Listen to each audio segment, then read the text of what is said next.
Listo. Buenas noches, entonces, con todos ustedes. Vamos a dar inicio al módulo o a la sesión correspondiente el día de hoy. Y como me habían comentado, justamente el módulo se trata de las modificaciones introducidas en la Ley de Contrataciones a través del Decreto Legislativo 1444 y también las modificaciones producidas a través del decreto también publicado recientemente, el Decreto Supremo 344 del 2018, que en este caso es el que modifica a todo el reglamento de la Ley de Contrataciones. Entonces, solo para ubicarnos en cuestión de normativa y para tener claro cuál es la normativa vigente, porque en realidad con tantas normas nos confundimos en el tema de la vigencia, hay que entender entonces que la ley de contrataciones, la ley actual, la que se encuentra vigente, es la ley 30.22.5, esa es la ley finalmente, ¿sí? Pero que obviamente contiene modificaciones con el decreto legislativo 1444 y el reglamento, sí, el reglamento de la Ley de Contrataciones actualmente es el Decreto Supremo 344 del 2018 EF. ¿Correcto? Entonces, la Ley de Contrataciones es la 30.22.5 con sus modificaciones y el reglamento sí es el Decreto Supremo 344 del 2018, habiendo quedado derogados todos los decretos anteriores. Listo. Entonces, iniciemos esta clase del día de hoy.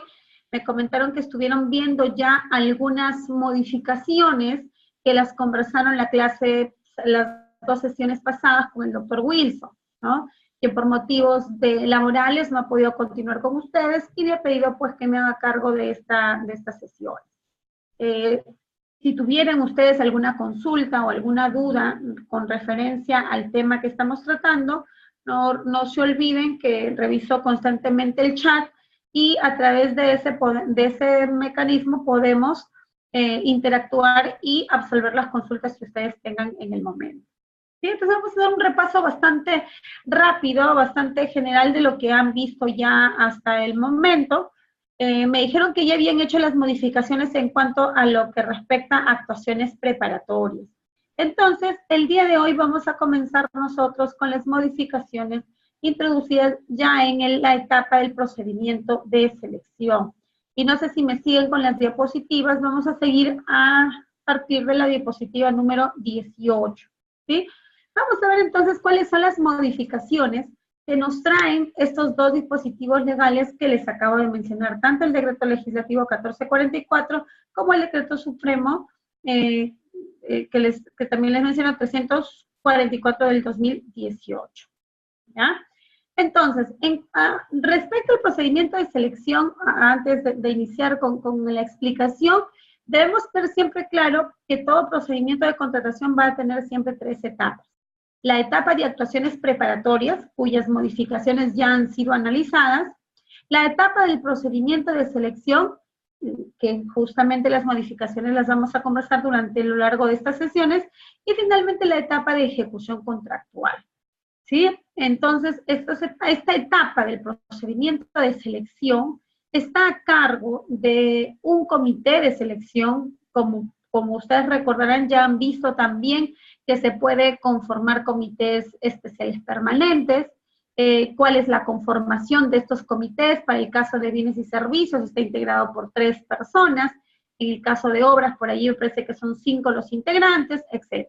Lo cierto es que este procedimiento de selección está a cargo justamente de este comité o del órgano encargado de las contrataciones, quien va a tener el trabajo, primero, de elaborar las bases, tomando en cuenta las bases estandarizadas publicadas en la plataforma de LOS.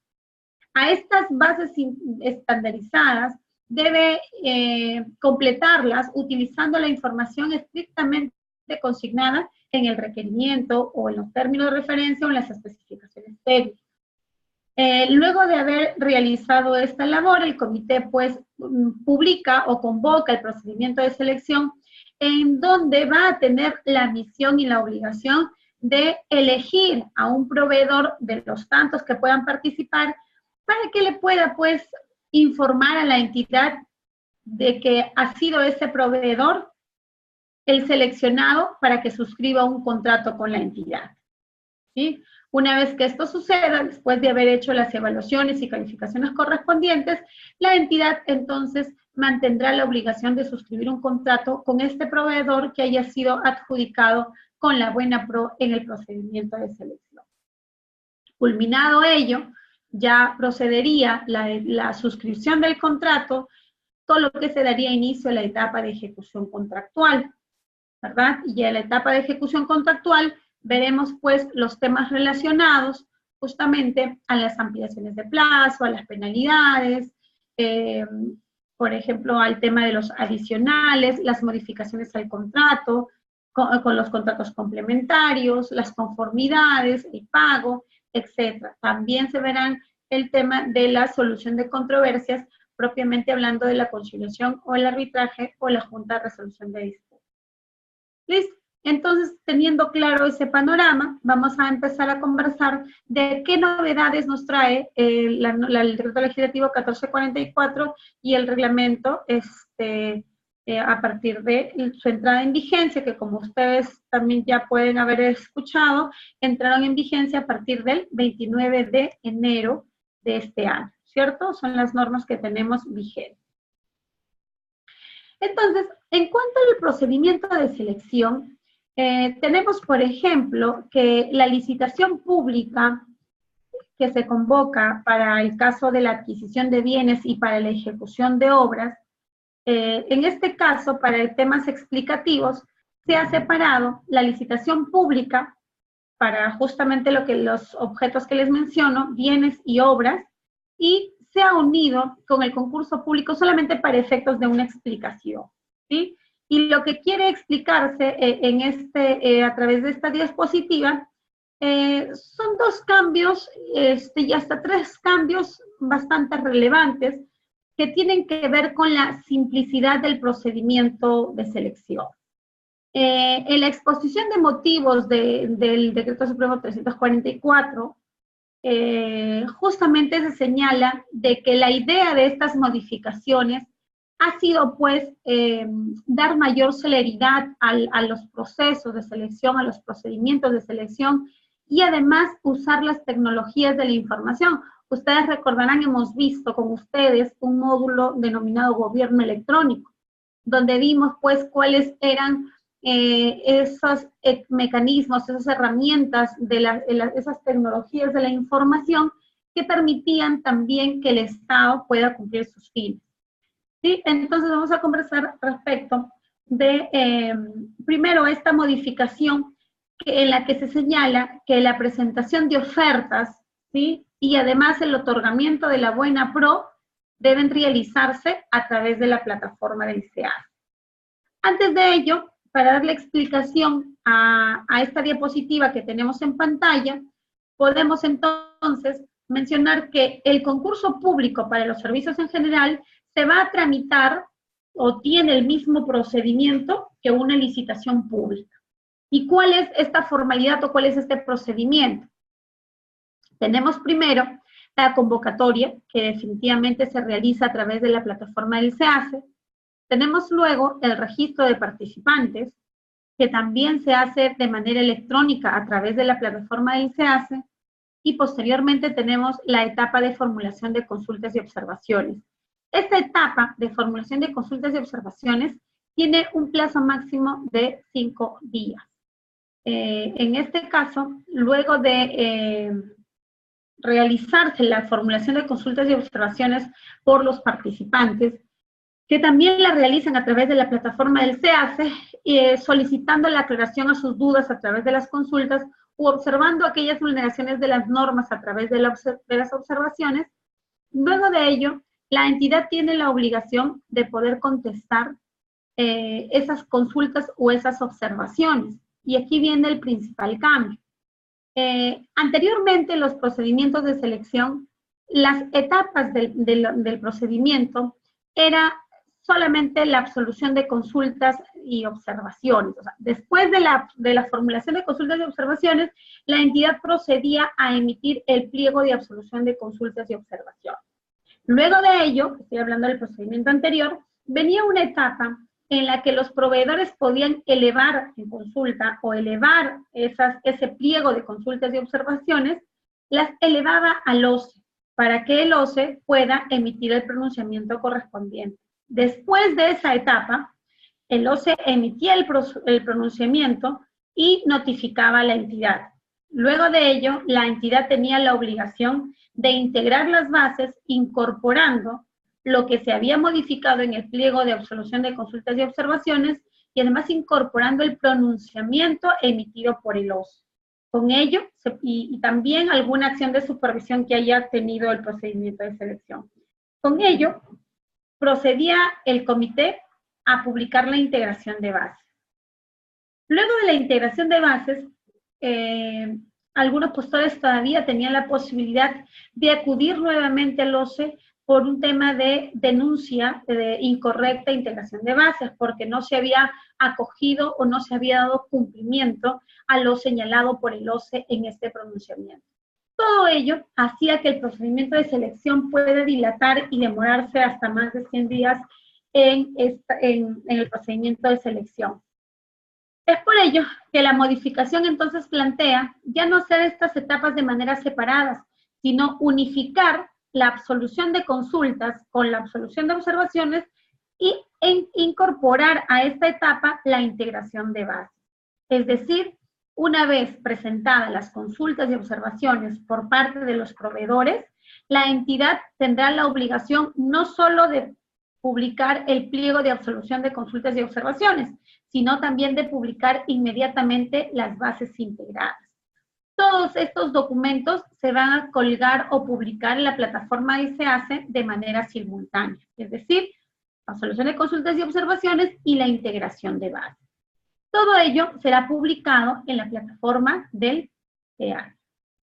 Posteriormente a ello, 3 días después o hasta 3 días después, los proveedores de igual forma van a tener la posibilidad de ir al OCE y pedir la elevación, pero ya no solo la elevación de las consultas y observaciones, sino también la elevación de las consultas y observaciones y las bases integradas, para que el OCE pueda revisar y pueda emitir el pronunciamiento. Y además del pronunciamiento, de ser necesario, va a publicar las bases integradas definitivas, es decir, es el OCE quien se va a encargar de publicar estas bases definitivas que deben incorporar todas las modificaciones que se haya emitido en el pronunciamiento. Entonces, realmente este es un avance en el tema de tiempo, sin embargo, podría significar un cuello de botella para el OCE, para el organismo supervisor de las contrataciones del Estado, pues debería tener la capacidad de poder realizar pues las integraciones definitivas, no de uno, sino de miles de procedimientos de selección que convocan las diferentes entidades. Entonces, para seguir explicando el cuadro, una vez publicado ya las bases integradas definitivas, vendría la siguiente etapa de presentación de ofertas, que como les mencioné hace un momento, estas, según la nueva norma, deberían ser presentadas a través de la plataforma del CEACE. Luego de ello, tendríamos la etapa de evaluación de ofertas, luego la etapa de calificación para el primer y segundo lugar, y finalmente el otorgamiento de la buena pro, que también debería realizarse en la plataforma del CEACE.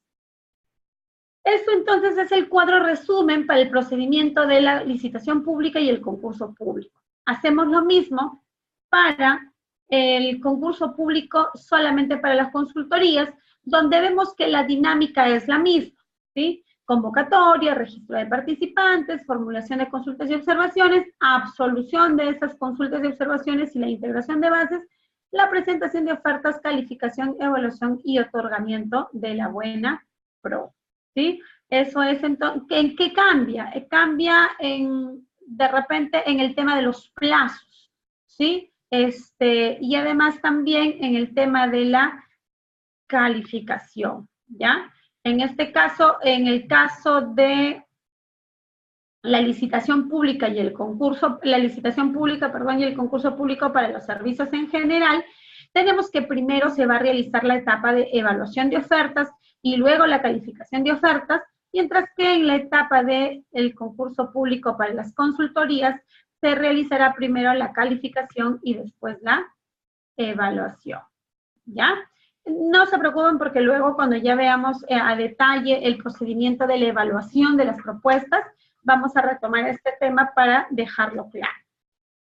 Entonces, tenemos la primera modificación relacionada a la unificación de las etapas del pliego de absolución de consultas y observaciones con la integración de bases. Ahora, la norma, esta norma modificatoria, también señala que cuando exista alguna contradicción, cuando exista alguna divergencia entre lo que se ha señalado en el pliego de absolución de consultas y observaciones y lo que la misma entidad ha señalado en su integración de bases, definitivamente deberá prevalecer lo que se haya señalado en el pliego de absolución de consultas y observaciones. Esta tingencia, esta observación es importante, puesto que va a permitir dilucidar cualquier controversia ya hacia el futuro, ¿verdad? Entonces se va a saber de que si existiese algún error entre el pliego y la integración de bases, se va a preferir siempre a lo que diga el pliego. Entonces ya no hay nada que interpretar porque ya está dicho a qué documento o qué documento es el que va a tener mayor preponderancia. También la norma señala que en el caso el pliego de absolución de consultas y observaciones e integración de bases incurra en alguno de los supuestos de nulidad, ¿sí? Corresponderá al titular de la entidad declarar la nulidad de este acto, es decir, del pliego de absolución de consultas y observaciones. Entonces, ese es uno de los primeros cambios normativos respecto al procedimiento de selección, ¿ya? En esta diapositiva estamos indicando ya lo que se les ha señalado, que después de haberse publicado el pliego de absolución de consultas e integración de bases, se tiene el plazo de 3 días para que los proveedores puedan solicitar la elevación a través del SEACE al OCE y deberá efectuarse pues el pago previo para poder realizar este trámite. Y dentro de los 3 días de haberse solicitado la elevación de observaciones, la entidad tendrá la obligación de registrar en el SEACE todos los documentos previstos en el TUPAC del OCE y además en la directiva que se emita al respecto.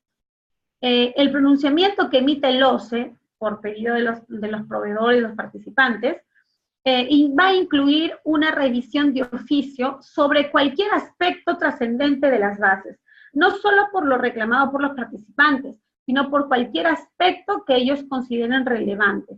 Y posteriormente a ello, como les mencioné, el OCE tendrá la obligación de proceder a integrar las bases de manera definitiva.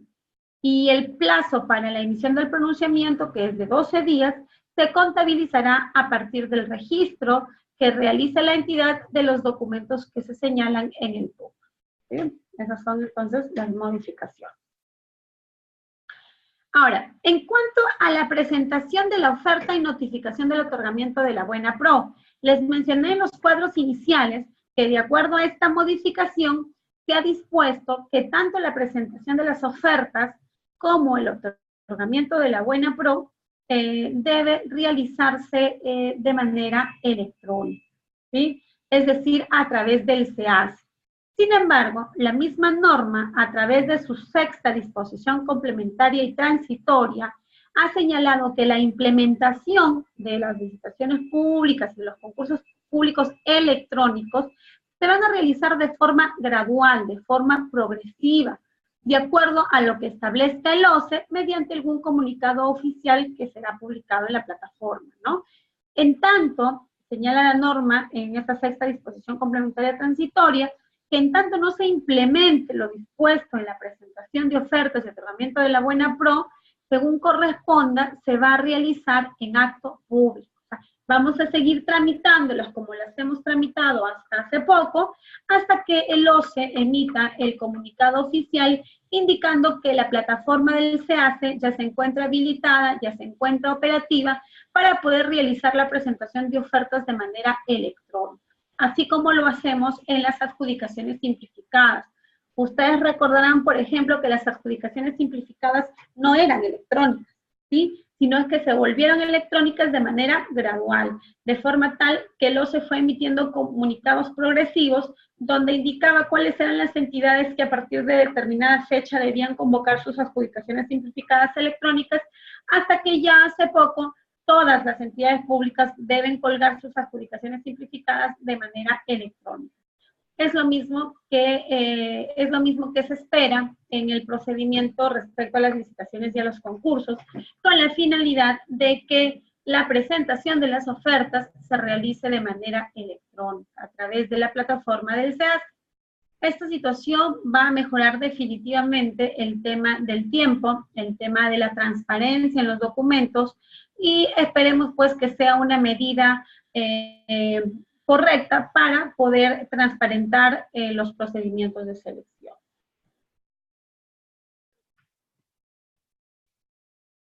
Otra modificación introducida en la etapa del procedimiento de selección es el relacionado al idioma de la documentación.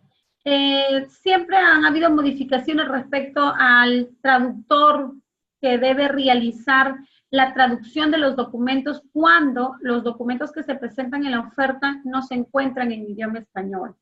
Entonces, lo que ha señalado la norma, literalmente, es que cuando los documentos de la oferta no estén en idioma español, se debe presentar la traducción simple con indicación y suscripción de quien oficie de traductor debidamente identificado, y además tiene adjuntar la respectiva traducción por traductor público juramentado o traductor colegiado certificado, ¿ya? Eso es entonces lo que debe complementarse cuando en las ofertas se presenten documentos que no figuren en idioma español.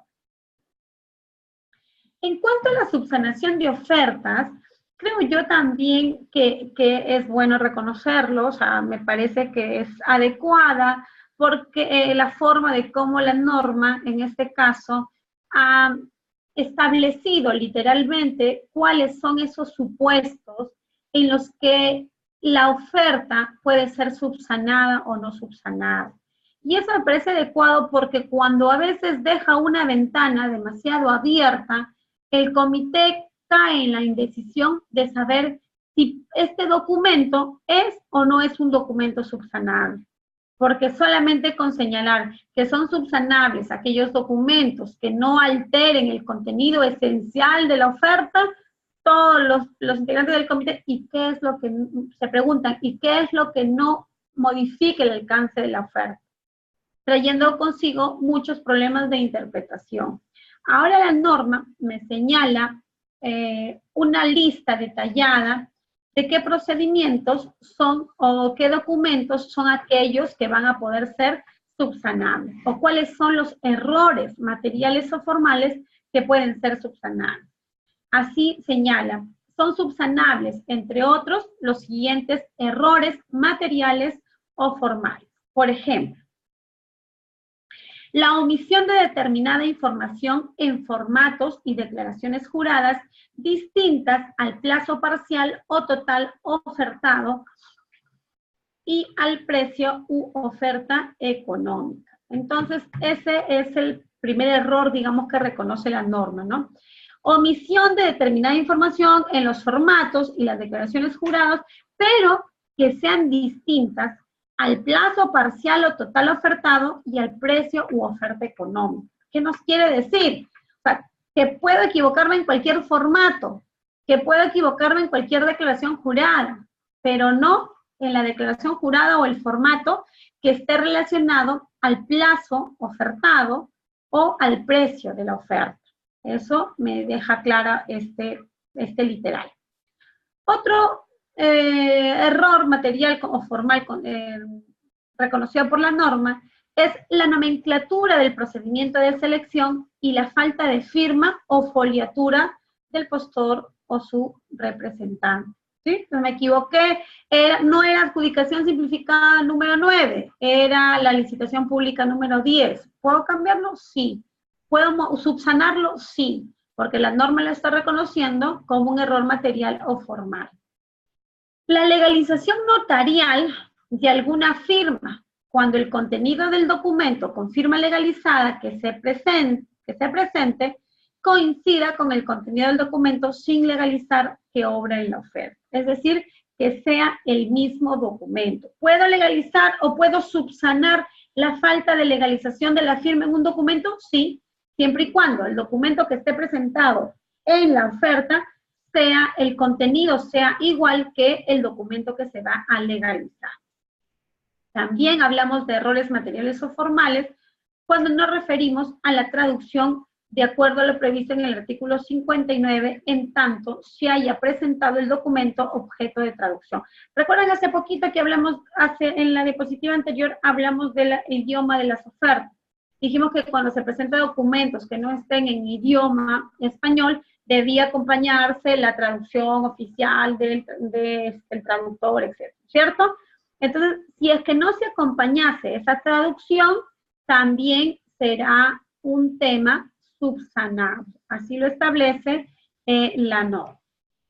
También hablamos de un error material o formal, dice, los referidos a las fechas de emisión o denominaciones de las constancias o certificados emitidos por entidades públicas. ¿Sí? También, o sea, esos documentos que hayan sido emitidos por entidades públicas, donde existan algún error de fechas o de emisión o de denominación, también podrán ser subsanados. También los referidos a las divergencias en la información contenida en uno o varios documentos, siempre que las circunstancias, materias de acreditación existan al momento de la presentación de la oferta. También van a ser subsanables los errores u omisiones contenidos en los documentos emitidos por las entidades públicas o un privado ejerciendo función pública. Esos documentos también. ¿Por qué? Porque han sido emitidos, vuelvo a repetir, por una entidad pública o por un privado, pero ejerciendo la función pública. ¿Sí? Se equivocaron, por ejemplo, omitieron alguna información en algún certificado o en algún documento, en alguna autorización, en algún permiso que me emitieron, ese documento sería entonces subsanable. También es subsanable la no presentación de documentos emitidos por entidades públicas o un privado ejerciendo una función pública. ¿Sí? De pronto me pidieron alguna autorización y no la presento, entonces eso también podrá ser subsanado. Son subsanables, entonces, los supuestos previstos en los literales G y H, referidos a los errores del contenido de los documentos públicos o a la no presentación, siempre que tales documentos hayan sido emitidos con anterioridad a la fecha establecida para la presentación de ofertas, tales como autorizaciones, permisos, títulos, constancias, certificaciones, y a documentos que acrediten estar inscritos o integrar un registro, y otros de naturaleza análoga. Por ejemplo, yo debía presentar mi inscripción en algún tipo de registro, o debería presentar una autorización para realizar el servicio de taxi, y no la presento en la oferta. Podrá ser, y era un documento que se había solicitado. ¿Es subsanable o no es subsanable? Es subsanable siempre y cuando esa autorización o ese permiso para realizar el servicio haya sido emitido con fecha anterior a la fecha de la presentación del documento. Pero si yo subsano y me dan plazo 2 días para subsanar y traigo esa autorización, ese permiso con esta fecha actual, entonces no es válida esa subsanación. Porque se entiende justamente que ha sido una omisión, pero que yo he tenido el documento y no lo he presentado, ¿verdad? No es que necesite de un plazo adicional para poder conseguir recién ese permiso o esa autorización. Esos serían entonces los documentos que pueden ser subsanables de acuerdo a lo que señala actualmente la norma. La norma también señala algo interesante y deja claro y cierra cualquier posibilidad de interpretación. Señala literalmente que la falta de firma en la oferta económica no es subsanable. ¿Ya? Entonces ya no vamos a hacer consultas, no vamos a interpretar porque simplemente la norma lo ha establecido así. Se dispone también respecto a la subsanación de las ofertas que la presentación de la subsanación se realizará a través del SEAD. Ahora, esta disposición también es una disposición que se va a implementar de manera gradual, de igual forma en lo que es a lo sostenido en la séptima disposición complementaria y transitoria, ¿sí? En tanto que señala que el OCE desarrollará la funcionalidad para la subsanación electrónica y hace de conocimiento a los usuarios a través de un comunicado el momento en que su utilización sería obligatoria.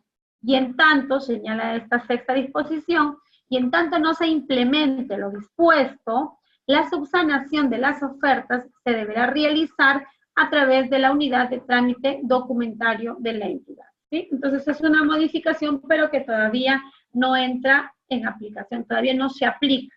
Entonces vamos a esperar el comunicado del OCE y cuando el OCE comunique formalmente que ya está habilitada la plataforma, la subsanación de las ofertas se realizará única y exclusivamente de manera electrónica a través de la plataforma del SEAD. Mientras tanto, la subsanación se realizará a través de mesa de partes o la unidad de trámite documentario de la entidad, debiendo presentar los documentos, el documento o los documentos que han sido materia de la subsanación. ¿Cuál es el plazo para presentar la subsanación? ¿Sí? Es el plazo de 3 días. Correcto. Tenemos entonces también una pequeña modificación que va de la mano con lo que estamos hablando, que son prácticamente la utilización de las tecnologías de la información para darle celeridad y para darle mayor eficacia a los procedimientos de selección, que justamente viene de la mano con la utilización de la plataforma del SEACEUS, que es una tecnología de la información. En este caso, respecto a la declaración de desierto, les comento, ¿no? Ya desde la norma anterior o normas anteriores, se señala de que cuando un proceso de selección quede desierto, es decir, no haya un ganador, no haya una persona a quien se le pueda otorgar la buena pro, cuando ello suceda, la entidad tiene la obligación de emitir un informe. En ese informe se deben detallar las causas o las posibles causas o los motivos que no permitieron que exista un proveedor a quien se le pueda otorgar la buena pro. Este informe justamente sirve para que las áreas correspondientes adopten pues las acciones a efectos de poder convocar nuevamente y poder superar esas percances y poder conseguir así algún proveedor a quien otorgarle la buena pro. Entonces, este informe normalmente era emitido y obviamente incluido dentro del expediente de contratación. Actualmente, entonces, se está señalando que ese informe debe ser publicado y registrado en la plataforma del SEAD, ¿correcto? Entonces, una vez emitido ese documento, también será obligatoria la publicación en la plataforma del SEAD. También se señala que si una subasta inversa electrónica, que se utiliza, ya lo hemos conversado, la subasta inversa electrónica se utiliza para la contratación de bienes y servicios comunes, ¿correcto? Si una subasta inversa electrónica es declarada desierta, es decir, no hay postores por segunda vez, la siguiente convocatoria, o sea, la tercera, se va a realizar bajo el mismo procedimiento, es decir, a través de otra subasta inversa electrónica, salvo que la misma entidad, como resultado de ese informe que estamos señalando, donde evalúan las posibles causas por las que el proceso queda desierto, ¿ya? La entidad determine que es mejor para la entidad justamente que se convoque un proceso a través de una adjudicación simplificada y se deje de utilizar la subasta inversa electrónica. Entonces, esto le es permitido para las entidades a partir de la segunda convocatoria en la subasta inversa electrónica que haya quedado desviada. ¿Sí? Será un informe que la entidad, quien analizando ese informe de declaratoria del desierto, procederá a decidir si es que la tercera convocatoria se realizará también por subasta inversa o si es que es mejor realizarlo a través de una adjudicación simplificada. Esa entonces es la modificación respecto a la declaratoria del desierto.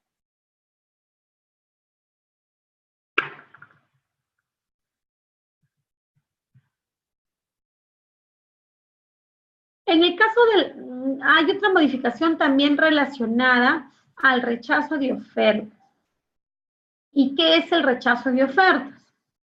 La norma señala de que en los casos de bienes y servicios y consultorías en general, cuando la oferta se encuentre sustancialmente por debajo del valor estimado, este sí es un tema subjetivo porque me señala la palabra sustancialmente. ¿Y cuándo va a estar sustancialmente por debajo del valor estimado? Será algo que se dejará al criterio de los miembros del comité. Entonces, retomando, la norma señala que la oferta que se encuentre sustancialmente por debajo del valor estimado o que no incorpore alguna de las prestaciones requeridas en el proceso o que éstas no se encuentren suficientemente presupuestadas, ¿sí? Cuando suceda ello, la entidad o el comité debe solicitar al postor los elementos constitutivos de su oferta, es decir, todo el detalle o el detalle de todos los elementos constitutivos de la oferta. Pero la entidad puede, señala la norma, proporcionar un formato de estructura de costos con los componentes mínimos materia de acreditación, así como también solicitar al postor la información adicional que resulte pertinente. Es decir, si yo como comité voy a solicitar a un proveedor que me acredite o que me presente el detalle de todos los elementos constitutivos de su oferta, para evitar confusiones, puedo proporcionarle algún formato donde yo establezca la estructura de los costos que quiero que me presente y si no también pedirle información adicional al contratista, al proveedor, con la finalidad pues de poder verificar si es que se rechaza o no se rechaza la oferta de este proveedor.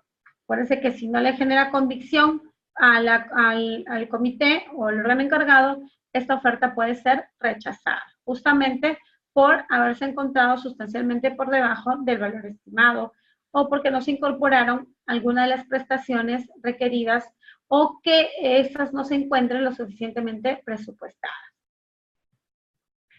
En cuanto al rechazo de oferta, hay que precisar que en el caso de la ejecución y las consultorías de obras, la oferta se puede rechazar porque la oferta económica, o sea, el tema económico, la oferta, supere el valor referencial en más del 10%, o también podría rechazarse cuando ésta se encuentre por debajo del 90%.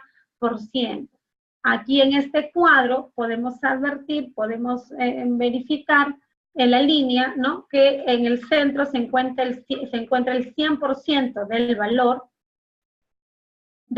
referencial y a ambos lados tenemos al lado derecho el 110% y hacia el lado el 90%, ¿sí? En ambos casos, ya sea que supere el 110% o que sea inferior al 90% de la oferta, en el caso de ejecución y consultorías de obras, se tendrá que rechazar la oferta. Y en el caso de bienes y servicios, ¿qué pasará? ¿Cuál será el límite para poder rechazar la oferta? A ver, chicos, el día de hoy nadie ha estado contestando el chat, nadie ha escrito. O es que están ausentes y solamente van a ver el video. Yo creo que sí, ¿no? Entonces, les preguntaba, ¿y qué pasa en el caso de bienes y servicios? ¿Cuál es el monto para poder rechazar la oferta? Les dejo la pregunta, ¿sí? Cuando ven el video van a decir, la doctora nos ha dejado una pregunta. Entonces, les estoy diciendo que en el caso de ejecución y consultoría de obras, el monto para poder rechazar la oferta es que supere el 110% o que sea inferior al 90%. La pregunta para ustedes entonces es, en el caso de bienes y servicios y consultorías, ¿cuál es el tope para poder rechazar una oferta? ¿Existe un tope? ¿No existe un tope? De existir, ¿cuál sería el tope? ¿Sí? Pregunta, por favor, para ustedes para la siguiente clase. ¿No saben por qué? Ok. En cuanto a la evaluación de las ofertas, en la norma anterior, con el decreto legislativo 1341, norma que modificó también el reglamento de la ley de contrataciones, se estableció una forma bastante especial de poder justamente calificar las ofertas en el caso de obras. Se estableció, por ejemplo, un promedio para poder hallar el valor, un promedio de las ofertas, de todas las ofertas válidas, que a ese promedio se debería asignarle el mayor puntaje. Esta calificación databa pues de años anteriores, de una norma muy, muy antigua, que se intentó nuevamente traer en vigencia y que al parecer no ha surtido los efectos que se deseaban. Particularmente opino que sí tuvo buenos efectos, que sí tenía buena intención, pero que sin embargo pues nuestros legisladores han considerado que esa fórmula no era la adecuada. De tal forma han dejado sin efecto las fórmulas para la consultoría y para la ejecución de obras previstas en el Decreto Supremo número 056 del 2017, que justamente es la fórmula que les estoy mencionando del tema de la oferta intermedia. Actualmente, entonces, tenemos que la evaluación de ofertas se va a realizar de acuerdo al siguiente detalle, ¿sí? Y la evaluación de ofertas se va a aplicar para la propuesta económica en las consultorías y precio ofertado en el caso de bienes y servicios y obras. Entonces, para todas las formalidades es lo siguiente. Se le va a otorgar el máximo puntaje a la oferta del precio más bajo y luego se otorgará a las demás ofertas puntajes inversamente proporcionales a sus respectivos precios según la siguiente forma, ¿no? Tenemos allí la fórmula P1 igual a OM por PMP sobre el OI, donde PI viene a ser el puntaje de la oferta que se está evaluando, eso va a ser el resultado.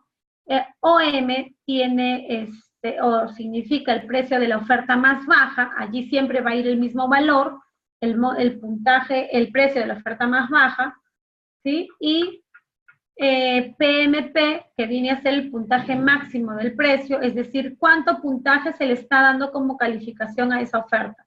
Vamos a imaginar que el puntaje más alto sea 50 o que el puntaje sea 80. Entonces, en ese rubro tendrá que ir ese puntaje que se le está dando a la oferta. Y el OI viene a ser el precio justamente que se está evaluando. Entonces, aplicando esa fórmula, que es la fórmula tradicional para el caso de bienes y servicios, que también ahora se hace extensiva para el caso de obras y consultorías, se podrá obtener el puntaje en las ofertas económicas, ¿sí? Dejando entonces de lado cualquier otra fórmula que haya sido publicada con anterioridad. Ahora sí, en cuanto a la evaluación, calificación para bienes y servicios y obras. La norma ha señalado que, o establece esta diferencia, ¿no? En el caso de bienes, servicios y obras, ¿sí? Bienes, servicios y obras, el procedimiento para la calificación y evaluación es el siguiente. Primero, se admiten las ofertas. Después, se evalúan las ofertas. Luego, se califican las ofertas y finalmente se otorga la buena pro. Esto es en el caso de bienes, servicios y obras. Pero, ¿qué pasa en el caso de Vamos a avanzar acá un ratito. ¿Qué pasa en el caso de las consultorías? En el caso de las consultorías, a diferencia de los bienes y servicios, primero se va a admitir y luego se va a calificar y después evaluar. Esta etapa de la calificación y la evaluación es diferente. Primero se califica y luego se evalúa, ¿correcto? Ahora les voy a explicar cuál es la diferencia entre evaluar y calificar. En palabras comunes, sencillas y para poder entenderlas, en la etapa de evaluación lo que se hace es la asignación del puntaje según los factores de evaluación establecidos por el comité. Puntaje. Evaluación es ponerle puntaje a la oferta, establecer un puntaje.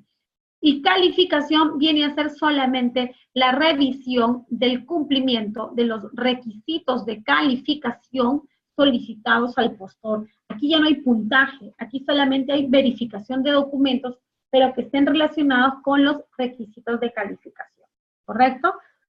Entonces vamos a seguir la secuencia de esta flechita para poder explicar. Primero entonces tenemos, en el caso de la evaluación y calificación para bienes, servicios y obras, tenemos primero la etapa de admisión. En esta etapa se va a verificar los documentos necesarios para la admisión, o también conocidos como documentos de presentación obligatorios.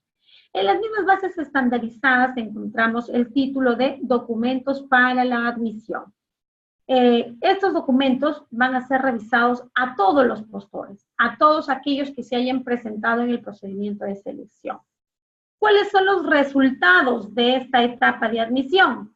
Que la oferta pueda quedar admitida o que pueda quedar no admitida, ¿correcto?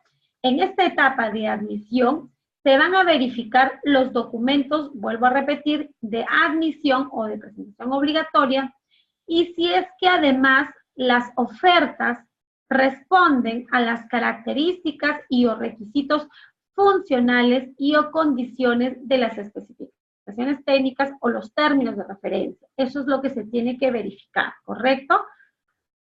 En el caso de obras, se declara no admitida la oferta que se encuentre dentro de los límites del valor referencial, es decir, que supere el 110% o que sea inferior al 90%, ¿ya? Entonces, eso tenemos en la etapa de admisión. Luego, procedemos, una vez concluida la etapa de admisión, vamos a tener ofertas entonces que estén admitidas y ofertas que no estén admitidas.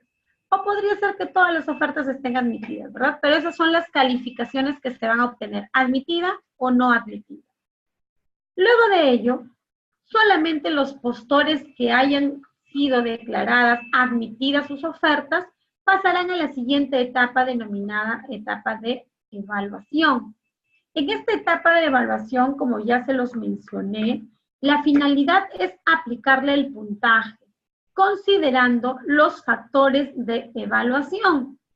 La evaluación se realiza normalmente sobre los 100 puntos, que es el puntaje que se le otorga a las ofertas. En este caso, en el caso de la evaluación, se evalúan las ofertas aplicando los factores de evaluación con el objeto de poder determinar la oferta con el mejor puntaje y además el orden de prelación. Primer puesto, segundo puesto, tercer puesto, cuarto puesto. Hasta esta etapa todavía no tenemos ganador de la Buena Pro. No necesariamente el que esté en primer orden de prelación o el que tenga mayor puntaje en la evaluación va a ser el ganador de la Buena Pro, porque todavía nos falta la siguiente etapa, que es la etapa de calificación. Entonces, en la etapa de evaluación todavía no damos por ganador a nadie. Simplemente se otorga el puntaje de acuerdo a los factores de evaluación.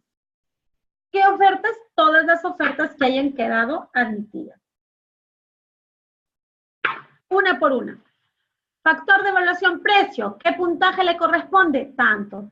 Factor de evaluación mejoras. ¿Qué puntaje le corresponde? Tanto. ¿Cuánto puntaje tiene? 90. La siguiente oferta se hace lo mismo y se establece cuál es el puntaje que obtiene en la oferta. Y se establece un orden de prelación, es decir, primer puesto, segundo puesto, etc.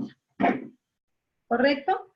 Luego de ello, una vez terminada la etapa de evaluación, solamente, y eso es un dato importante, solamente los postores que hayan ocupado el primer y segundo orden en lugar de prelación en la evaluación, ¿sí?, van a proceder a participar de la etapa de calificación. ¿Y qué es lo que se va a realizar en esta etapa de calificación? Se van a calificar a los postores, vuelvo a repetir, que ocuparon el primer y segundo lugar en orden de prelación, y se va a calificar que se cumpla con los requisitos de calificación, ¿sí? Todo aquel documento o aquella información relacionada al requisito de calificación. ¿Y qué pasa si es que alguno del primero o el segundo lugar no cumpliera con la acreditación de esos requisitos de calificación? Lo que se debe hacer es, para empezar esta oferta, quedará descalificada, porque esa es la calificación, será descalificada porque no cumple con los requisitos de calificación, y lo que se procederá es a solicitar a los postores que estén admitidos según el orden de prelación, hasta identificar siempre 2 proveedores o 2 postores que cumplan con los requisitos de calificación, salvo pues que se trate de un postor único, que no haya más postores y que por lo tanto no se pueda identificar que se cumpla, pues, ¿no? O sea, por ejemplo, fueron solamente 2 postores, califico al primero y no cumple, califico al segundo, ya no puedo buscar uno más, así es que me voy a quedar con él.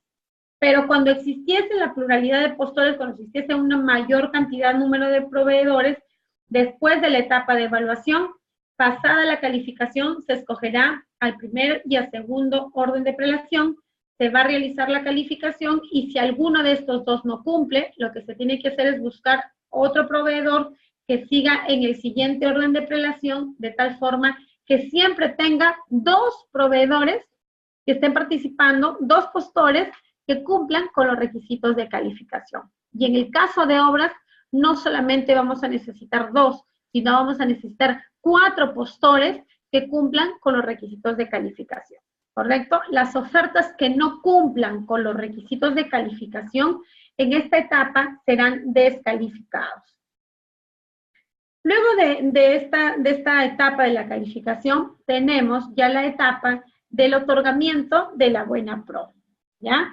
Previamente a otorgar la buena pro, se debe revisar las ofertas económicas, las mismas que deben cumplir con los requisitos de calificación de conformidad con lo establecido en el artículo 68. ¿Qué es lo que me dice este artículo? Que yo debo verificar que las ofertas no se encuentren por encima de los límites y por debajo de los límites, y que además cuenten con una certificación presupuestal, ¿ya? ¿Qué pasa si es que, por ejemplo, en el caso de bienes, o en cualquier caso no he podido conseguir la certificación presupuestal porque está por encima del valor referencial, pero dentro del límite permitido?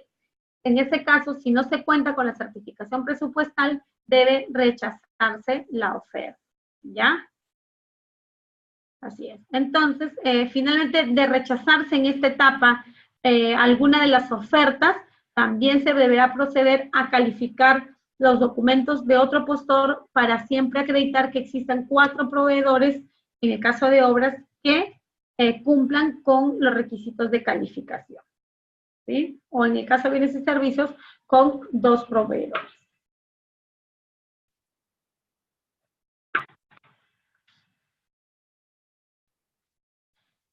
En el caso de la evaluación y calificación para las consultorías, en este caso vamos a, de igual forma que en el caso de bienes y servicios y obras, vamos a detallar cuál es el procedimiento de la calificación, de la evaluación y la calificación.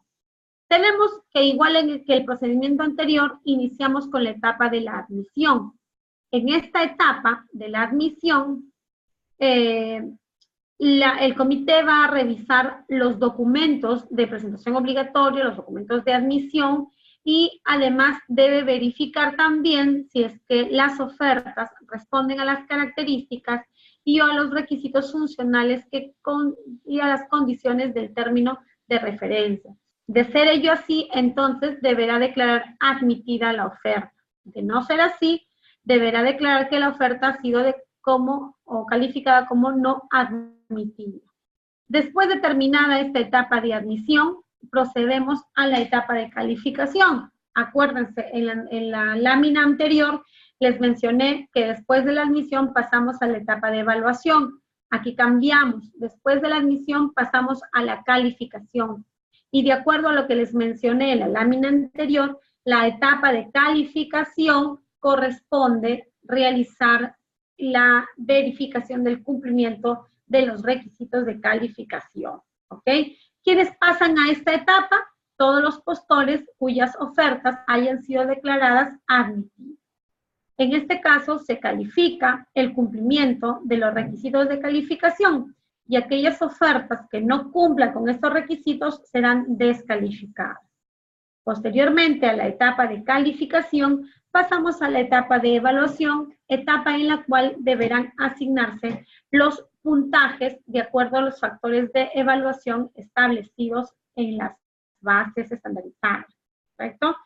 En este caso, los factores de evaluación y la oferta técnica solo podrá realizarse para los postores que estén calificados, es decir, que las ofertas hayan sido declaradas calificadas.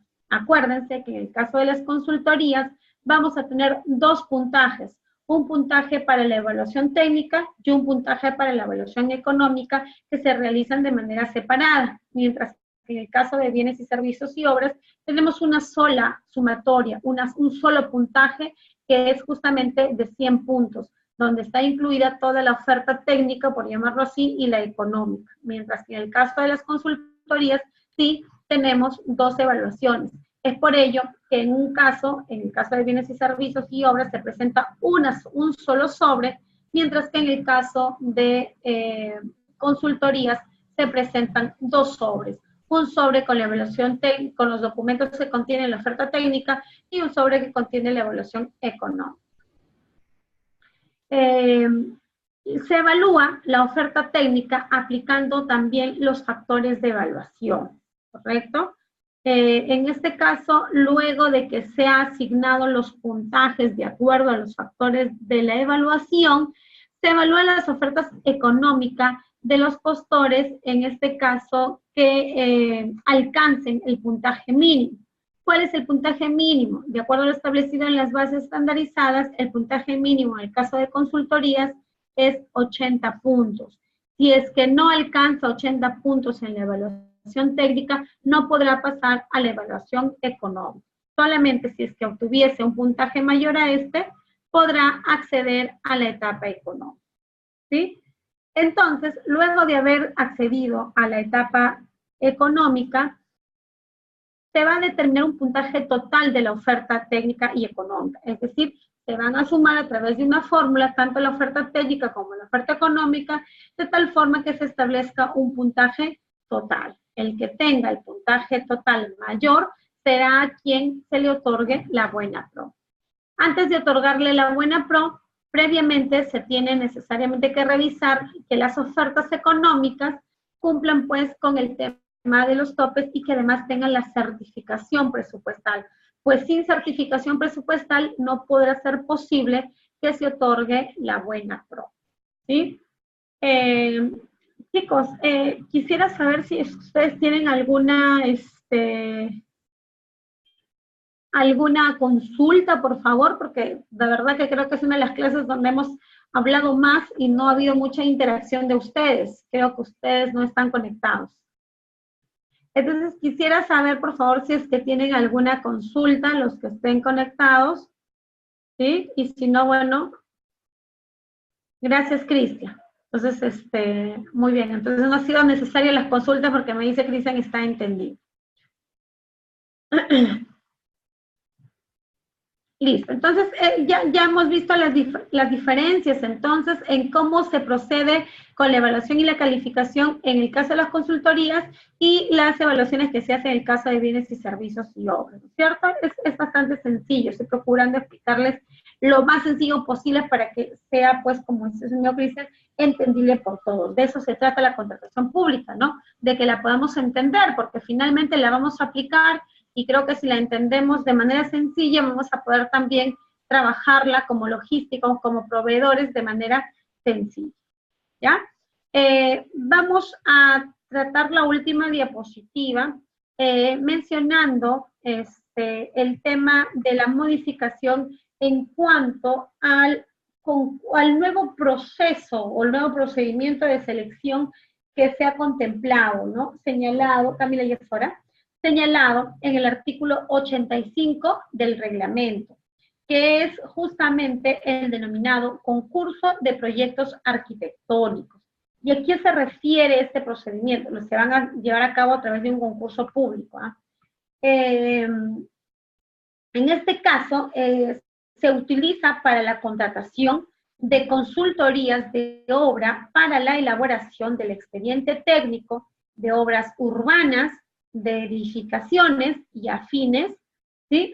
Mediante el cual se va a evaluar la propuesta arquitectónica. Y para esta evaluación de la propuesta arquitectónica se tiene que designar un comité de selección justamente a cargo del procedimiento.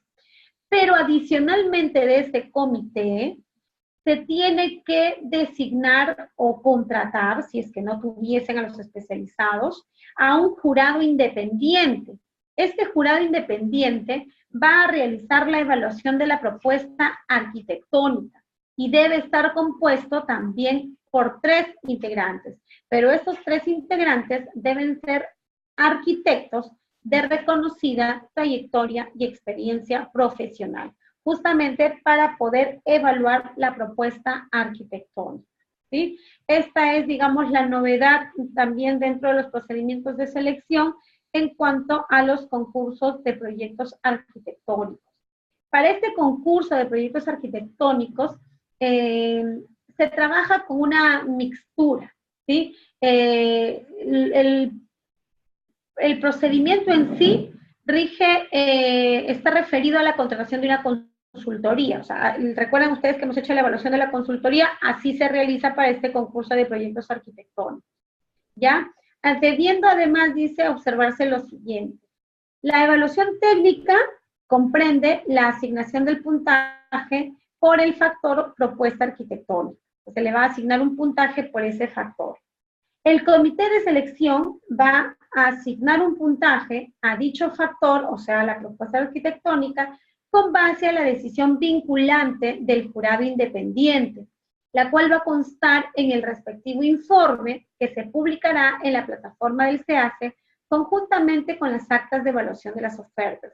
Es decir, que el comité va a actuar de la mano o va a actuar ligado a lo que este jurado independiente, que se supone que no tiene ninguna afinidad con nadie, justamente para poder asignarle el puntaje al proyecto arquitectónico. La asignación del puntaje del factor propuesta arquitectónica no es apelable. Eso es lo que nos señala el artículo 85 y 86 del reglamento de la ley de contrataciones, ¿no? Como les repito, pues es justamente una de las novedades que nos traen respecto a la modificación o la introducción de un nuevo procedimiento. En la norma anterior, por ejemplo, se propuso la modalidad de concurso público mixto, que servía para la contratación de obras con servicios que estén juntos, por eso era mixto. Sin embargo, no tuvo mucha acogida realmente, por eso es que en esta norma han preferido eliminar este procedimiento. Y sin embargo, tenemos también un nuevo procedimiento que vamos a ver cómo nos va, que se denomina concurso de proyectos arquitectónicos. Obviamente deseamos la mejor de las suertes, tanto en nuestros bloques para poder tener contrataciones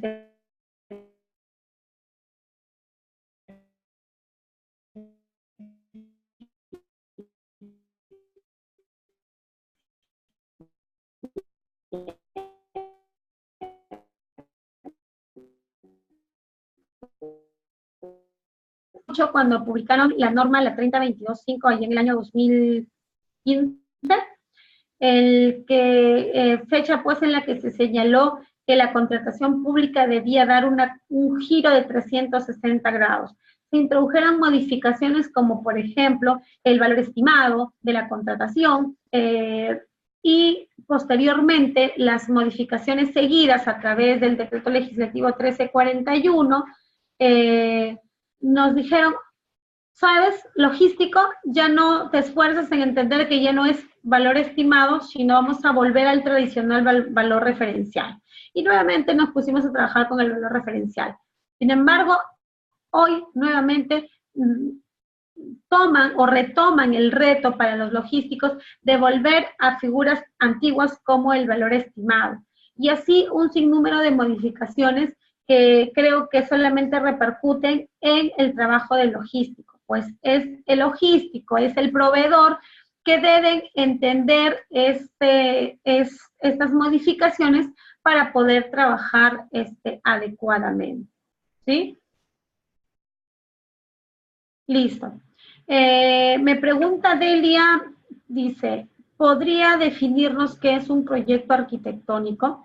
Mira, Delia, en la ley, en el reglamento, justamente en el artículo que les mencionaba, que es el artículo 85, lo voy a buscar aquí para poder comentarlos, ¿sí? No se especifica literalmente qué es un proyecto arquitectónico, ¿sí?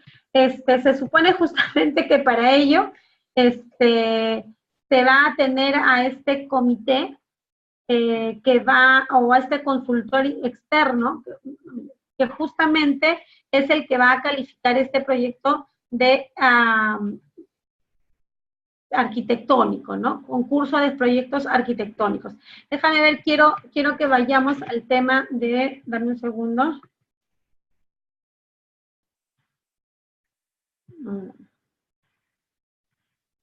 Así es.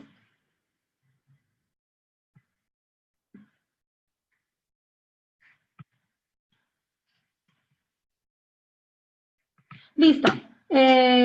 Listo, chicos. Entonces, dado la hora, dado el tiempo, vamos a dejar la exposición aquí.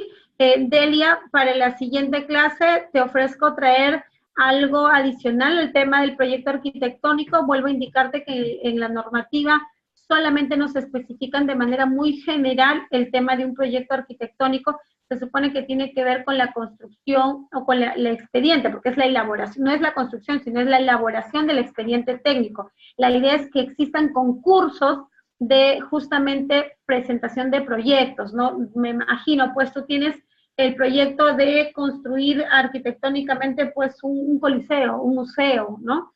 Eso es el concurso, ¿no? De propuestas nuevas, o sea, no es que algo, no, me parece que tiene que ver con no algo que la entidad quiera, sino algo que ustedes puedan proponer, un proyecto arquitectónico para la entidad, ¿no?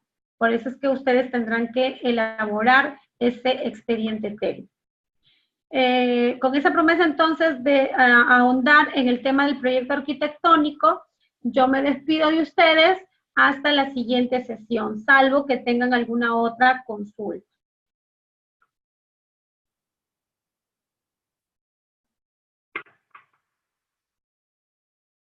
¿Sí? Listo. Listo, Joana. Entonces, me despido de ustedes y continuamos el día jueves. Gracias. Hasta luego. Nos vemos.